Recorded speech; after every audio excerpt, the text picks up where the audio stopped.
ગોંડલના રીબડા ગામના યુવક અમિત ખૂંટે આત્મહત્યા કરી એ પછી આખા પંથકમાં ચકચાર મચી કે આ વ્યક્તિએ આત્મહત્યા કેમ કરી, કારણ કે એમના ઉપર દુષ્કર્મની ફરિયાદ તો નોંધવામાં આવી જ હતી, પણ કયા એવા બીજા કારણો છે કે તેમણે આ પગલું ભર્યું છે। પણ હવે આખી ઘટના છે તેમાં નવો વળાંક સામે આવ્યો છે અને હવે ધીમે ધીમે એક ખુલાસા થવાના છે કે આ પગલું કેમ ભરવામાં આવ્યું છે।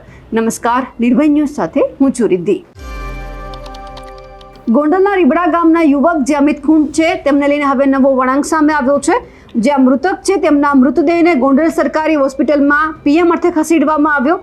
ગોંડલ સિવિલ હોસ્પિટલ ખાતે પૂર્વ ધારાસભ્ય જયરાજસિંહ જાડેજા, અલ્પેશ ઢોલરિયા, અશોક પીપળિયા, ગણેશ ગોંડલ સહિતના અનેક લોકો પોતાના સમર્થકો સાથે ત્યાં ઉમટ્યા હતા। આ સાથે જ મૃતકના મૃતદેહને હવે ફોરેન્સિક પીએમ માટે પણ ખસેડવામાં આવશે અને આ માટે તેમને લગભગ રાજકોટ લઈ જવામાં આવે તેવી પણ શક્યતા છે, કારણ કે જ્યારે આ ઘટના બની હતી ત્યારે એવી શક્યતાઓ વ્યક્ત કરવામાં આવી હતી કે પહેલા પીએમ થશે અને પછી ફોરેન્સિક પીએમ માટે તેમને રાજકોટ લઈ જવામાં આવશે। પણ જ્યારે આખી ઘટના બની એટલે ઘટના સ્થળે તરત જ જે જયરાજસિંહ જાડેજા છે તેઓ પોતાના સમર્થકો સાથે ત્યાં પહોંચ્યા હતા અને આખી ઘટનાની વિગતવાર માહિતી મેળવી હતી। ત્યાં જ્યારે આ ઘટના બની એ સમયે કોઈ હાજર હતું કે નહીં તેમને લઈને પણ તેઓ ક્યાંક પૂછપરછ કરી રહ્યા હતા, પણ પોલીસ પણ ઘટના સ્થળે પહોંચી હતી અને આખી કામગીરી પોતાના હાથમાં લીધી હતી। પણ એ જ સમય દરમિયાન જ્યારે આ ઘટના ગઈકાલે રાત્રે લગભગ બની હશે, સવારે મૃતદેહ મળી આવ્યો, પોલીસ ત્યાં પહોંચી, પણ ત્યાંના જે સ્થાનિક અગ્રણી છે તેમનું એવું કહેવું છે કે આ એક કાવતરું છે, કાવતરાનો એક ભાગ છે કે જે અમિત ખૂંટે આત્મહત્યા કરી અને આ બધું જે અનિરુદ્ધસિંહ જાડેજા છે તેમણે કરાવ્યું છે। સવાલ હવે ચારે બાજુથી અત્યારે વરસી રહ્યા છે કે આ કેમ આ પગલું અમિત ખૂંટે ભર્યું છે, કારણ કે ફરિયાદ નોંધવામાં આવી હતી, એક તરફે દુષ્કર્મનો આરોપી હતો, બીજી તરફ આખી ઘટનાને કાવતરું ગણાવવામાં આવી રહ્યું છે। પરંતુ જ્યારે જેનો આ અમિત ખૂંટનો મૃતદેહ છે તેમનો પીએમ થતો હતો ત્યારે તેમની આજુબાજુ અને ખાસ કરીને કોણ કોણ અહીંયા લોકો આવ્યા હતા તે આપણે જોઈ લઈએ।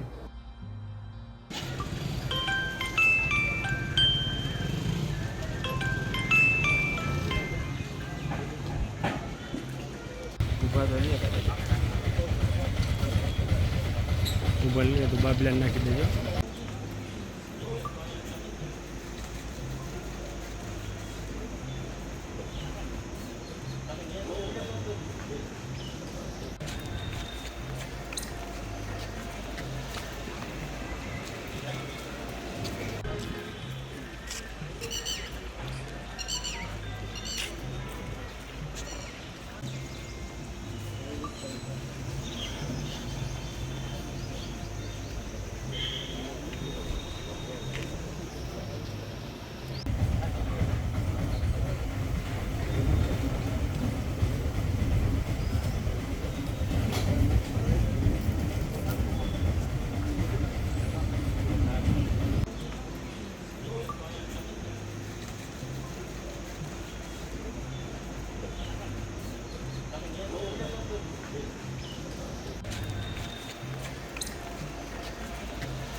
હવે એ સામે આવશે, કારણ કે અત્યારે પીએમ થઈ ચૂક્યો છે। હવે ફોરેન્સિક રિપોર્ટની રાહ જોવામાં આવશે કે ખરેખર જે અમિત ખૂંટ છે તેમણે આત્મહત્યા કરી છે કે પછી કોઈ બીજું કારણ પણ સામે આવે છે અને તેમને કોઈ બીજી જગ્યા ઉપર કે ઈજાના નિશાન સામે આવે છે કે કેમ તે પણ હવે જોવાનું છે। પણ હવે જ્યારે ફોરેન્સિક રિપોર્ટ સામે આવશે ત્યારે ખરેખર ખબર પડી જશે કે આખી ઘટનામાં શું થયું છે। અને બીજી બાજુ જે આક્ષેપ અનિરુદ્ધસિંહ જાડેજા ઉપર થઈ રહ્યા છે તેમનો સામેથી ક્યારે ખુલાસો આવે છે તે પણ જોવાનું।